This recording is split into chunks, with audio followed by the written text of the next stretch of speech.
Hello, Living Dead Dolls fans. This is Josh, aka Doggiepants, and I'm coming at you by myself today, actually, to do a review that I'm so excited about. Today, we're actually going to be taking a look at the Resurrection Hell Knight dolls. It's amazing that I have a set of these dolls in my house. Basically, if you don't know what those are, let me explain. So every year, Mezco Toys puts out a set of Resurrection dolls for Living Dead dolls, and basically what that is it's a reimagining of older dolls that have existed in the Living Dead dolls canon, right? So this year, for Resurrection 9, which is the ninth time they've done it, they put out Lizzie Borden, Jack the Ripper, Elizabeth Bathory, and then also a new doll that hadn't been seen in the Living Dead dolls world before, which is Fairy Faye.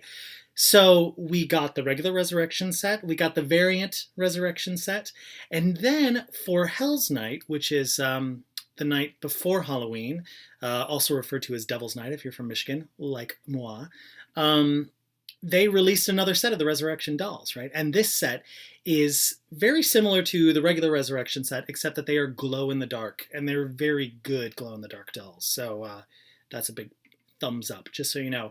They also released for Hell's Night a variant version of Valpurgis, which is the Hell's Night Valpurgis, and I have one of those in this house as well, and I will be reviewing that, so keep your eyes peeled for that as well.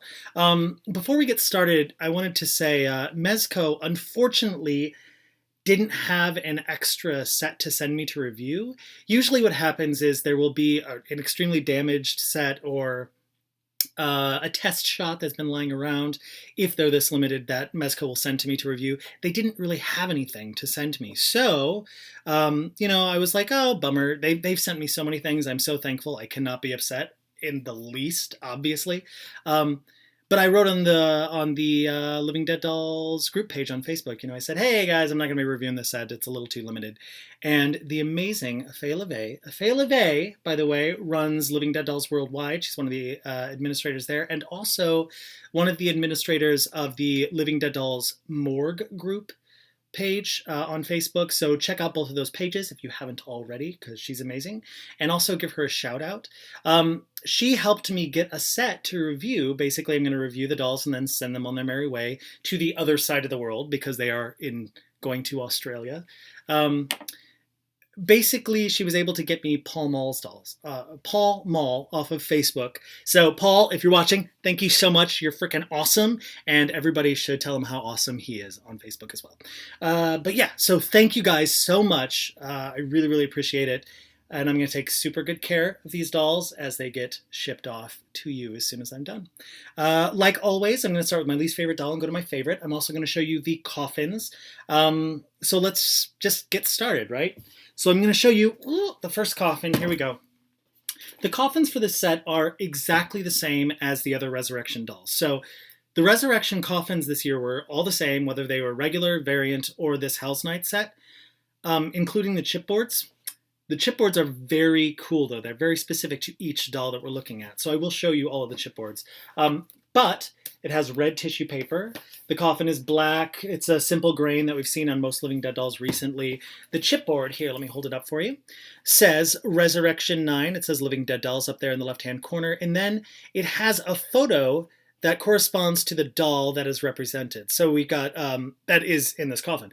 So this is Lizzie Borden's coffin. Has her name right there. And then it has a bed that's blood-stained. There's a doll holding a hatchet, right? So that is Lizzie Borden's coffin. So that means that Lizzie Borden is my first doll. And she was my first doll for the other two sets as well. Not to say that she's a bad doll by any means, but of the four, she's just my least favorite. She is really cool. Her hair's really cool. And we will talk about that in just a minute. Why don't I start with the outfit? Again, it's exactly the same as the regular Resurrection set. So the only difference between this set and the regular Resurrection set is that they are glow-in-the-dark dolls. But I will still continue to show you all of their outfits like I did in the other video. So here we go. Let's take a look at her outfit. So it is a really kind of thin material. It's black. It feels like muslin. And it is gathered, pleated around the waist, right there. Right there. See? There we go. And it is all one piece, both the bodice and the bottom of the dress. There's no crinoline or anything underneath going on. Just be aware of that. But it does hold its shape pretty well, right? So that's what it looks like from the side. Her bodice is a nice like blood crimson red, and then it has this really lovely ribbon detail that goes down the front with 4 buttons that are just decorative, a really high collar. She's got these really nice puffy shoulders that kind of come up off of the dress. There we go. And then the sleeves are long. They have a little bit of the lace detail around the wrist there, but it's pretty simple outfit, right? It's all one piece. Velcro's right there up the back. She does have the witchy style Living Dead dolls boots, no socks on this doll. Yeah, that's pretty much it for her outfit. Let's talk about Lizzie Borden's hair. Now, Lizzie Borden is extremely cool in that she has completely different hair than we've ever seen on a Living Dead doll before, right? So this tight curl kind of do that she's got is not something that we've seen a lot. Maybe you could say it's similar to something like Dahlia or Jezebel from Series 5, but not really. It's even a stranger curl. And it's not a tight curl like we've seen on Hollywood. It's just something completely different, basically. Which is one of the reasons that I really liked the other 2 sets. Something about this doll, and I don't know if it's specific to this doll or if this set was a little bit more rushed, maybe, with the factory making. Her rooting is extremely thin. Her hair is really messy, like it's going every which direction you could possibly manage. The other 2 were a little more tame. Like when I took them out of the coffin, I still kind of had to zhuzh it a little bit, but this one, it's pretty bad. See, you can see some bald spots going on there. Which is too bad because it is a resurrection doll. This doll is going to be worth a lot of money. I wish it had a little more care put into the hair, but you know, what can you do? Obviously, where these dolls are the coolest is their glow-in-the-dark body. Now, I'm pulling up her dress so you can see that it is her entire body. And they got really good at making kind of the glow-in-the-dark plastic that we've seen for Living Dead dolls. I'm thinking like Series 28, when the variant versions of Series 28 glowed awesome. And these do as well. They're really, really good.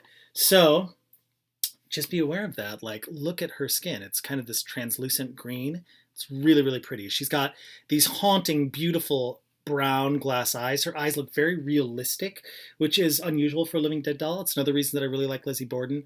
She's got, you know, some eyelashes, a really simple brow, and a red lip there. She does have some blood splattering that comes down her face, and then her hand where she holds her axe is also extremely bloody as well.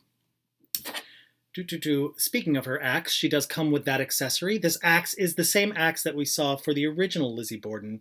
It does have some blood splattering on it right there. And then you're going to notice that it does have a little peg here as well that can stick into her hand so she can hold the weapon on your shelf and be, you know, extremely menacing.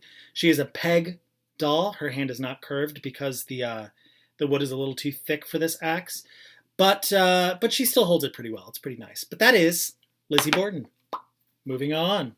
Next up, we've got Jack the Ripper. Again, the outfit is the same as the Resurrection set, but I'm going to just kind of go through it so you can get a good look at it. Now, he's got this amazing cape, right? So it does have a little bit of a tier right here at the top. It is a wool material. It's nice and thick, like it's extremely good quality, right? The only problem I have with the cape is that the cape is a chain-necked cape. You know, I'm not a huge fan of those. What that means is that you can't actually take this cape off. Not that I'm undressing my dolls that much, but I would like the option to take it off if I wanted to. But that cape is permanently on unless you pop off his head and pull it off. So just be aware of that.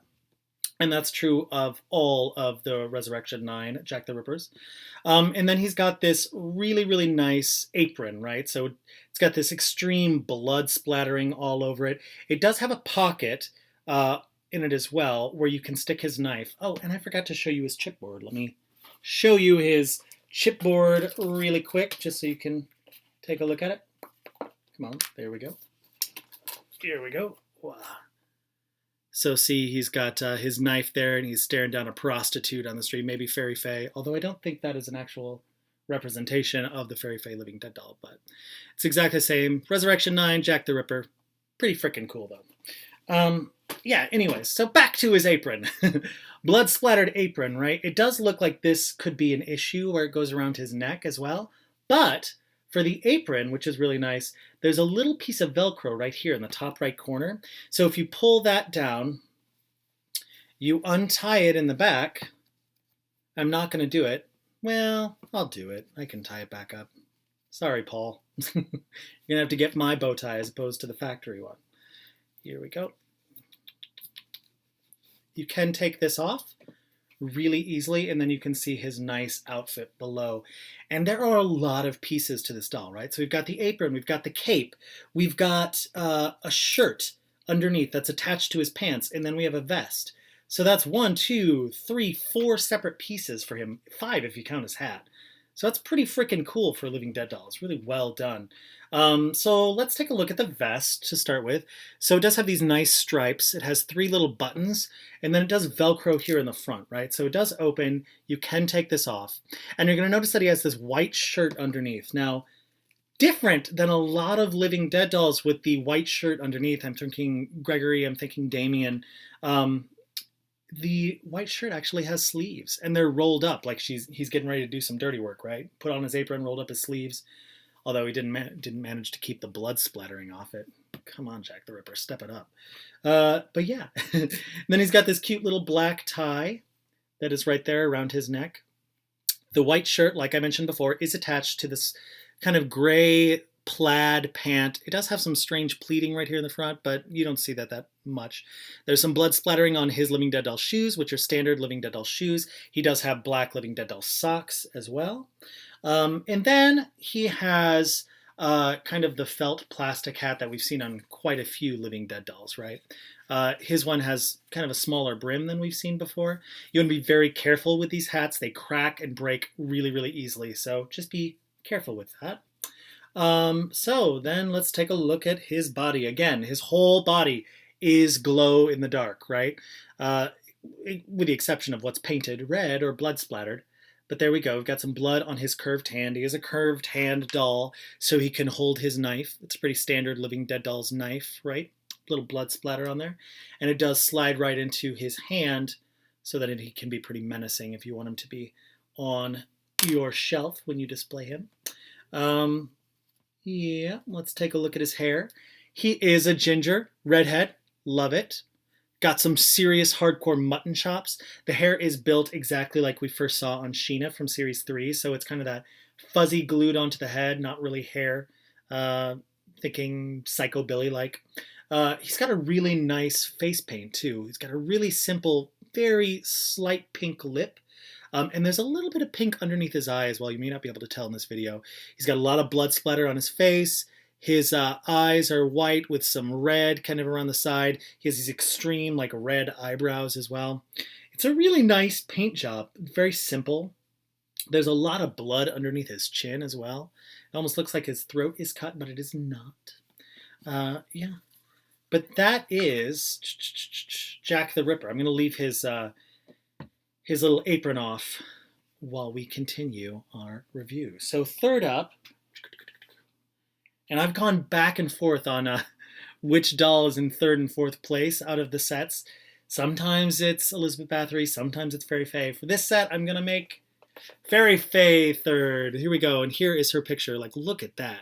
Just a doll hacked to pieces. It's kind of interesting, though, that the doll that they represent in the picture is not actually a representation of Fairy Faye. Like, it looks nothing like the doll. And it makes me wonder, you know, why that is. Why didn't they make it look a little bit more like her?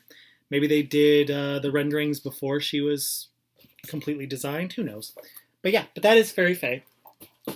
Fairy Faye does not come with an accessory, but she is a bloody mess. And she has a really nice dress. They all have really nice outfits. They really did step it up for this set, right? So here is Fairy Faye and her very, very elaborate prostitute dress. Now, if you're wondering how this dress is kind of built, we've got this weird little tier in the front to give it some volume, right? It is a separate piece. I'm going to pull it up. It's stitched along the waist right here, right where this kind of waistband is. And then it's draped and stitched to have these kind of 2 tiers. Here we go. And then there is the underskirt here. I say underskirt, but this is all one piece, just so you're aware. There's it all velcros up the back, but it does have the illusion that it would be a separate piece, especially this belt, which is tied into this giant bow in the back, right? So we've got this huge, let me pull it aside so you can see, huge bow with two pieces that hang down in the back. Now this bow is built in a way and it's stitched to stay in that bow position, but it is on the side of the actual Velcro, so you can easily take this outfit off if you wanted to, or if she had to work tonight and had to get this thing off, it'd be really easy for her. So good on her. Her sleeves, well, actually, let's take a look at the bodice. The bodice has a really nice kind of square neck cut right there. And then her sleeves, there's a little bit of elastic here around the arm, and then also here around the wrist, or I'll show it on this arm since this arm's whole. So you can actually slide this up a little bit if you wanted to, and give it kind of a different shape, which is a nice little detail. Now, getting to her shoes. She has the standard witchy shoes, like all of the women in this set. There's some blood right there on the tips, though. And you can see her body right there. Again, really nice glow-in-the-dark body. The paint job on this doll is sick. It's incredible. There's blood splattering on her arm, on her hand. She has the cut-off hand that we first saw in Gregory with the dummy. So there's like a little bit of a bone sticking out, but it's painted red for the blood. She's got blood splattering on her chest. She is a ripped-faced doll, so you can see her teeth exposed there. And there's a lot of blood splattering on her face as well. So it's a really, really nice detail. Now, her face, she's got this blonde eyebrow. She's got these really haunting, I love when they do these for the resurrection dolls, the all-white kind of dead-looking eyes. There's a little bit of pink airbrushing around her eyes as well. Hopefully you'll be able to see that in the video, which is a nice little detail. She does have a cut right up here along her forehead as well. She's a bloody mess, Fairy Faye, and I love her for it. I think she is a super, super cool doll, and I think in the long run she's going to end up being worth a lot of money, maybe even more so than the other three, just because she's so unusual and so pretty. Now, her hair is actually, for this set especially, is pretty thickly rooted. There's no bald spots that you're going to see. Her hair, this one especially, is on point. The last resurrection was kind of pulled apart, and I had to futz with it to make it look, really nice, the regular resurrection version. But these, look at the curls, the way that they came out of the coffin. That was really, really nice. So this one in particular is a really good Fairy Faye. She holds her curls nicely. Yeah, but again, thickly rooted, blonde color, really, really nice doll. And that is Fairy Faye. Let's keep moving. So that means, well, I'll show you her chipboard. Move! Her chipboard is Countess Bathory, the last one. There she is. And it's the actual doll bathing in blood, which I freaking love. It's such a cool image. Probably my favorite image, actually, from these chipboards. It's really, really nice. Countess Bathory. Now, Countess Bathory also does not come with an accessory, but her accessory is her freaking awesome outfit. Take a look at her. I mean, this dress, they've done some really cool dresses lately, and I really, really love it when they do the big kind of elaborate gowns. We saw it for the woman in black, or the girl in black.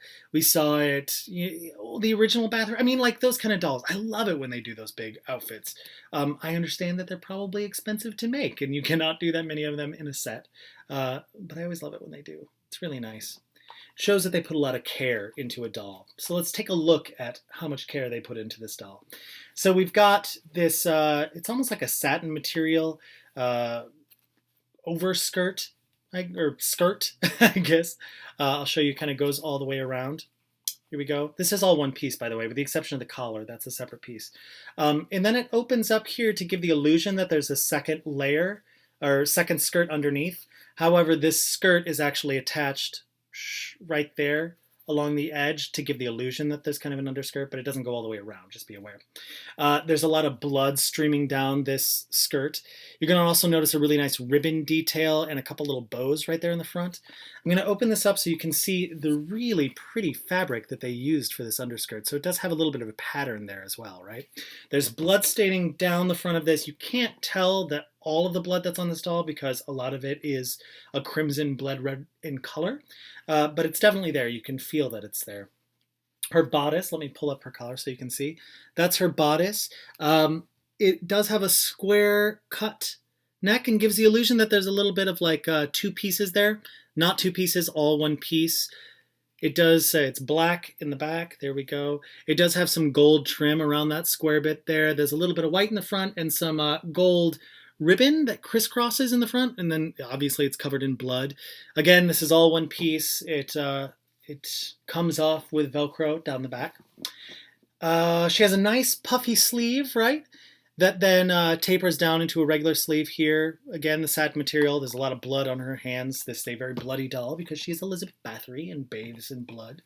Underneath this skirt, I forgot to mention, there is some tulle to kind of help the skirt hold its shape a little bit, which is really nice. And then we've got this collar. So this collar is really cool, and so much cooler, I think, than the regular Elizabeth Bathory's collar. So the way that this is made is it's a silk collar, right? It's a big silk circle, and then it's the center is kind of pulled in like this, right? So that it holds the collar up and out. And then they put this little bit of string, I don't know if you're going to be able to see it, there we go, all the way around to keep those kind of pleating effect in the collar, have it go all the way around. And then obviously that is drenched in blood. Now, the only problem with this collar is the way that it's built. Like Jack's cape, it cannot come off unless you pull the doll's head off, which is a bit of a bummer. But still fine. Here we go. Let's take a look at her face. Her face is so simple and so beautiful, right? She's got these really haunting black eyes with some eyelashes there, a really kind of beautiful, simple eyebrow, a black lip, and then a lot of blood that's pouring down her face. Her hair is not super thickly rooted because of the way that it's styled, right? So it's pulled back. It seems to be rooted, and this didn't seem like the case for the other Elizabeth Bathory's, but it's definitely the case here. Seems like it's rooted just around the edge of the hair, or around the edge of the head, and then pulled up into this kind of elaborate bun that she's got, right? And that's held in place with one of those clear plastic elastic bands that we've seen Living Dead dolls use before. But that is what the back of it looks like. Oh, and also you're going to notice that her bangs, right? She's got these two strips of bangs that plastered down to her head and then held with like a little bit of plastic as well in the back to kind of give it that really nice sleek effect that she's got. The reason that I made her fourth is because when she glows in the dark, there's something really terrifying about her. I think it's because she's so covered up, and so the only thing that you see is this kind of floating face with clearly blood dripping down it.